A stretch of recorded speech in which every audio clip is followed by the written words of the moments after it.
CBSE perfect സ്റ്റഡിയുടെ പുതിയൊരു വീഡിയോയിലേക്ക് എല്ലാവർക്കും സ്വാഗതം. അപ്പോൾ കഴിഞ്ഞ 2 ക്ലാസ്സുകളിലായി നമ്മൾ SCERT ടെക്സ്റ്റ് ബുക്കിലെ ക്ലാസ് 5-ലെ സോഷ്യൽ സയൻസിൽ ഇന്ത്യയെപ്പറ്റിയും കേരളത്തിനെപ്പറ്റിയും എന്തൊക്കെയാണ് പറഞ്ഞേക്കുന്നതെന്ന് നമ്മൾ നോക്കിയായിരുന്നു. അപ്പോൾ ഇന്നത്തെ ക്ലാസ്സിൽ ഇന്ത്യൻ ഭരണഘടനയെപ്പറ്റി 5ാം ക്ലാസ്സിലെ പുസ്തകത്തിൽ എന്തൊക്കെയാണ് പറഞ്ഞേക്കുന്നതെന്ന് നോക്കാം. വളരെ ബേസിക് ആയിട്ടുള്ള കാര്യങ്ങൾ മാത്രമാണ് 5ാം ക്ലാസ്സിൽ പറഞ്ഞേക്കുന്നത്. ആദ്യമായിട്ട് നമുക്ക് നോക്കാം, വാർഡ് തലത്തിലുള്ള വികസന പ്രവർത്തനങ്ങൾ തീരുമാനിക്കാനുള്ള വേദി അറിയപ്പെടുന്നത് ഗ്രാമസഭ എന്നാണ്. അപ്പോൾ ഗ്രാമസഭ എന്ന് പറയുന്നത് വാർഡ് തലത്തിലുള്ള വികസന പ്രവർത്തനങ്ങൾ തീരുമാനിക്കാനുള്ള വേദിയാണ്. ഈ ഗ്രാമസഭയെ നഗരങ്ങളിൽ അറിയപ്പെടുന്നതാണ് വാർഡ് സഭ എന്നത്. ഇനി വാർഡ് മെമ്പറും കൗൺസിലറും ഒക്കെ എന്താണെന്ന് എല്ലാവർക്കും അറിയാമോ? വാർഡിലെ പ്രവർത്തനങ്ങൾക്ക് നേതൃത്വം കൊടുക്കുന്നതിന് ജനങ്ങൾ തിരഞ്ഞെടുക്കുന്ന പ്രതിനിധിയാണ് വാർഡ് മെമ്പർ.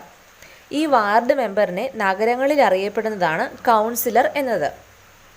അപ്പോൾ ഇനി അടുത്തത് ജനാധിപത്യം എന്ന് പറയുന്നത് എന്താ? ഓരോ പൗരനും ഭരണത്തിൽ പങ്കാളിയാകാൻ കഴിയുന്ന ഭരണ സംവിധാനമാണ് ജനാധിപത്യം അല്ലെങ്കിൽ ഡെമോക്രസി. ഓരോ പൗരനും ഭരണത്തിൽ പങ്കാളിയാക്കാൻ കഴിയുന്ന ഭരണ സംവിധാനമാണ് ജനാധിപത്യം അല്ലെങ്കിൽ ഡെമോക്രസി. ഈ ഡെമോക്രസി എന്ന ഇംഗ്ലീഷ് പദം ഉത്ഭവിച്ചത് ഡെമോക്രാറ്റിയ എന്ന പദത്തിൽ നിന്നുമാണ്. ഈ ഡെമോക്രാറ്റിയ എന്നത് ഗ്രീക്ക് ഭാഷയിൽ നിന്നുമുള്ള പദമാണ്. ഈ ഡെമോക്രാറ്റിയയിൽ ഡെമോസ് എന്ന പദത്തിൻ്റെ അർത്ഥമാണ് ജനം, ക്രാറ്റോസ് എന്ന പദത്തിൻ്റെ അർത്ഥമാണ് ശക്തി എന്നത്.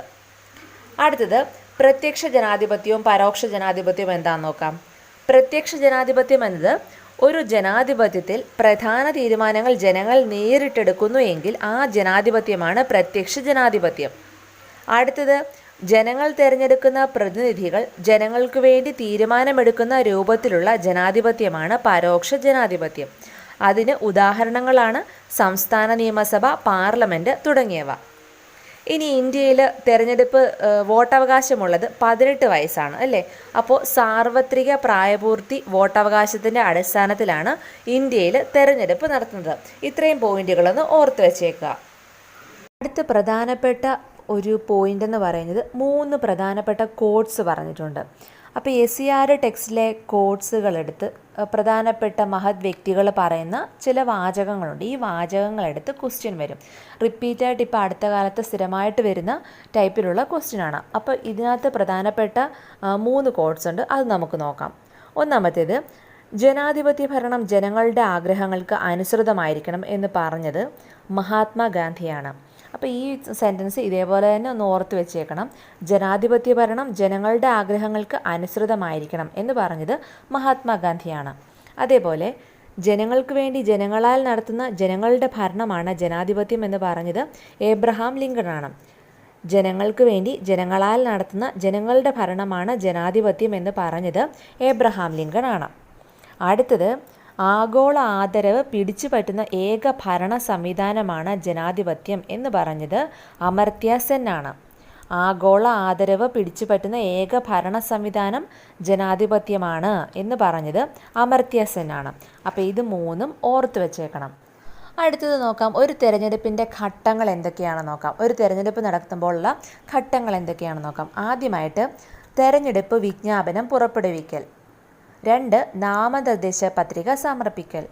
3, നാമനിർദ്ദേശ പത്രികകളുടെ സൂക്ഷ്മ പരിശോധന. 4, നാമനിർദ്ദേശ പത്രിക പിൻവലിക്കൽ. 5, വോട്ടെടുപ്പ്. 6, വോട്ടെണ്ണലും ഫലപ്രഖ്യാപനവും. അപ്പോൾ നോക്കാം. 1, തിരഞ്ഞെടുപ്പ് വിജ്ഞാപനം പുറപ്പെടുവിക്കൽ, നോട്ടിഫിക്കേഷൻ പുറത്തിറക്കും. അത് കഴിഞ്ഞിട്ട് എന്താ, ആരൊക്കെയാണ് മത്സരിക്കുന്നതെന്ന് വെച്ചാൽ അവർ നാമനിർദ്ദേശ പത്രിക സമർപ്പിക്കണം. അതിനൊക്കെ ഇത്ര ദിവസം കാണും, ആ ദിവസത്തിനുള്ളിൽ നാമനിർദ്ദേശ പത്രിക സമർപ്പിക്കണം. അത് കഴിഞ്ഞിട്ട് ഈ പത്രികയെല്ലാം വാലിഡ് ആണോ എന്നറിയാനൊരു സൂക്ഷ്മ പരിശോധനയുണ്ട്. അപ്പോൾ അത് കഴിഞ്ഞിട്ടുള്ള ഒരു ഘട്ടമെന്ന് പറയുന്നതാണ് പത്രികകളുടെ സൂക്ഷ്മ പരിശോധന. അത് കഴിഞ്ഞിട്ട് ഈ പരിശോധന കഴിഞ്ഞിട്ട് ഇനി ആർക്കെങ്കിലും പിൻവാങ്ങണമെങ്കിൽ, ഈ പത്രിക പിൻവലിക്കണമെങ്കിൽ, മത്സരിക്കുന്നില്ല എന്ന് തീരുമാനിക്കണമെന്നുണ്ടെങ്കിൽ അതിൻ്റെ ഒരു സമയം കൊടുക്കും. ഇത്ര ദിവസത്തിനുള്ളിൽ വേണമെങ്കിൽ ഈ പത്രിക പിൻവലിക്കാൻ പറ്റും. അപ്പോൾ അതാണ് അടുത്ത ഘട്ടം എന്ന് പറയുന്നത്, നാമനിർദ്ദേശ പത്രിക പിൻവലിക്കൽ. അടുത്തത് എന്താ, അതെല്ലാം കഴിഞ്ഞിട്ട് അന്തിമമായിട്ട് വോട്ടെടുപ്പിനുള്ള ഡേറ്റ് തീരുമാനിക്കും. നെക്സ്റ്റ് എന്ന് പറയുന്നത് വോട്ടെടുപ്പാണ്. വോട്ടെടുപ്പ് കഴിഞ്ഞ് അടുത്തത് വോട്ടെണ്ണലും ഫലപ്രഖ്യാപനവും. അടുത്തതായിട്ട് ജനാധിപത്യത്തിൻ്റെ നിലനിൽപ്പിനാവശ്യമായ ഘടകങ്ങൾ എന്തൊക്കെയാണെന്ന് നോക്കാം. 1, നിയമവാഴ്ച. 2 അവകാശങ്ങൾ, 3 സാമൂഹ്യ സാമ്പത്തിക നീതി, 4 മാധ്യമങ്ങൾ, 5 പ്രതിപക്ഷം. നിയമവാഴ്ച എന്ന് പറയുന്നത് എന്താ?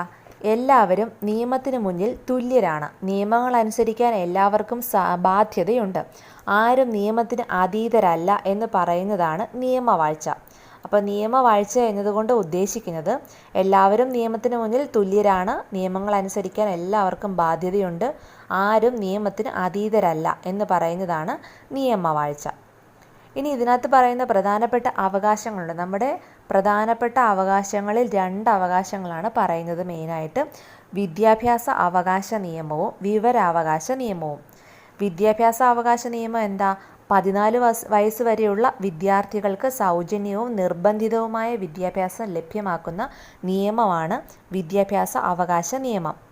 എന്താണ്? 14 വയസ്സ് വരെയുള്ള വിദ്യാർത്ഥികൾക്ക് സൗജന്യവും നിർബന്ധിതവുമായ വിദ്യാഭ്യാസം ലഭ്യമാക്കുന്ന നിയമമാണ് വിദ്യാഭ്യാസ അവകാശ നിയമം. ഇനി വിവരാവകാശ നിയമം എന്താണെന്ന് നോക്കാം. കേന്ദ്ര സംസ്ഥാന സർക്കാരുകളുടെ ഉടമസ്ഥതയിലോ നിയന്ത്രണത്തിലോ ഉള്ള സ്ഥാപനങ്ങളിൽ നിന്നും വിവരങ്ങൾ ശേഖരിക്കാൻ അനുവാദം നൽകുന്ന നിയമമാണ് വിവരാവകാശ നിയമം. കേന്ദ്ര സംസ്ഥാന സർക്കാരുകളുടെ ഉടമസ്ഥതയിലോ നിയന്ത്രണത്തിലോ ഉള്ള സ്ഥാപനങ്ങളിൽ നിന്നും വിവരങ്ങൾ ശേഖരിക്കാൻ അനുവാദം നൽകുന്ന നിയമമാണ് വിവരാവകാശ നിയമം. വിവരാവകാശ നിയമത്തെക്കുറിച്ച് ഡീറ്റെയിൽ ആയിട്ടുള്ള ഒരു വീഡിയോ ഈ ചാനലിൽ ചെയ്തിട്ടുണ്ട്. അപ്പോൾ അത് ഡിസ്ക്രിപ്ഷൻ ബോക്സിൽ ലിങ്ക് നൽകാം, അല്ലെങ്കിൽ ഐ കാർഡിലും കൊടുത്തേക്കാം. ഇത് നോക്കിയാൽ മേളിൽ ഐ ബട്ടൺ കാണും. ആ ഐ ബട്ടണിലും ക്ലിക്ക് ചെയ്താൽ കാണാൻ പറ്റും. അപ്പോൾ അതെന്തായാലും ഒന്ന് കയറി കാണുക. അടുത്തതാണ് സാമൂഹിക സാമ്പത്തിക നീതി ജനങ്ങൾക്ക് ഉറപ്പുവരുത്തുക എന്നത് ജനാധിപത്യ ഭരണത്തിൻ്റെ ഒരു ആവശ്യമായിട്ടുള്ള ഒരു ഘടകമാണ്.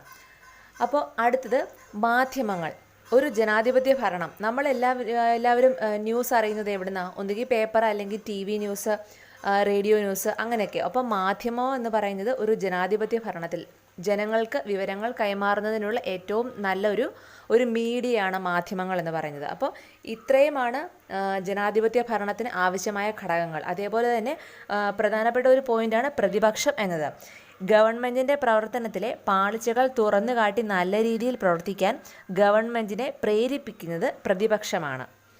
5ാം ക്ലാസ്സിലെ ഇന്ത്യ, കേരള, അതുപോലെ ഇന്ത്യയുടെ ഭരണഘടന, ഇവ 3ഉം നമ്മൾ കവർ ചെയ്തിട്ടുണ്ട്, നമ്മുടെ സിലബസിൽ പറഞ്ഞു തന്നിട്ടുള്ളത്. ഇനി അടുത്തത് 5ാം ക്ലാസ്സിലെ സയൻസ് ആണ്. അത് അടുത്ത ദിവസം തന്നെ അപ്ലോഡ് ചെയ്യുന്നതായിരിക്കും. അപ്പോൾ നമ്മുടെ ഉദ്ദേശം എന്ന് പറയുന്നത് ഏറ്റവും കുറഞ്ഞ സമയത്തിനുള്ളിൽ ഈ പറഞ്ഞു തന്നിരിക്കുന്ന സിലബസ് കവർ ചെയ്ത് കഴിയുക എന്നുള്ളതാണ്. അപ്പോൾ SCERT ടെക്സ്റ്റ് ബുക്ക് ബേസ്ഡ് ആയിരിക്കും എന്തായാലും ക്വസ്റ്റ്യൻ വരുന്നത്. പ്ലസ് എക്സ്ട്രാ എന്തായാലും കാണും.